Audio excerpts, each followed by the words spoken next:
Médecin jugé pour avoir aidé à escroquer un multimillionnaire. Un généraliste est accusé d'avoir établi une fausse attestation médicale concernant un riche patient. Ce dernier a plus tard été reconnu victime d'escroquerie. Un riche octogénaire avait porté plainte pour escroquerie en février 2022, avant de mourir dans l'année. 3 hommes, qui s'étaient liés d'amitié avec celui dont la fortune était estimée à 15,7 millions de francs, ont été condamnés pour escroquerie il y a quelques mois. La justice a décrété qu'ils avaient en profité de la solitude et de la sénilité de ce multimillionnaire vaudois pour le dépouiller d'environ 1,5 million de francs entre 2021 et 2022. Mais pour y arriver, ils ont eu besoin de l'intervention d'un médecin.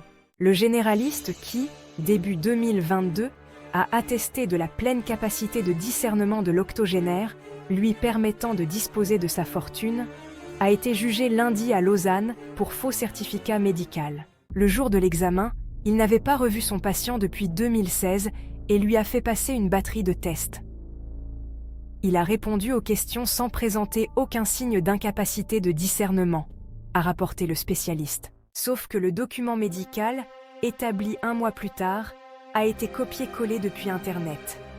De plus, cette attestation a été produite non pas à la demande de l'octogénaire, mais de celui qui a accompagné ce dernier à son examen médical, soit l'un des hommes déjà condamnés. Le jour de la consultation, je lui avais demandé s'il voulait être seul. Il m'avait répondu que c'était un ami et qu'il n'avait rien à lui cacher, a confié le généraliste à son procès. Des mouvements financiers ont fini par attirer l'attention des conseils de fondation qui abritaient l'argent du multimillionnaire. Alertées, les autorités avaient fini par reconnaître l'état de faiblesse de la victime, qui a été mise sous curatelle quelques mois avant son décès. Pour le ministère public, le certificat de capacité de discernement visait clairement à débloquer les comptes bancaires de la victime. De son côté, l'avocat du médecin a plaidé l'acquittement. Il a souligné l'absence d'antécédent pénal et a expliqué que la situation d'un patient pouvait rapidement évoluer. Son client risque 60 jours amende à 200 francs, avec sursis de 2 ans, ainsi qu'une amende de 2400 francs. Verdict mardi. Que pensez-vous de cette histoire? Dites-le nous en commentaire.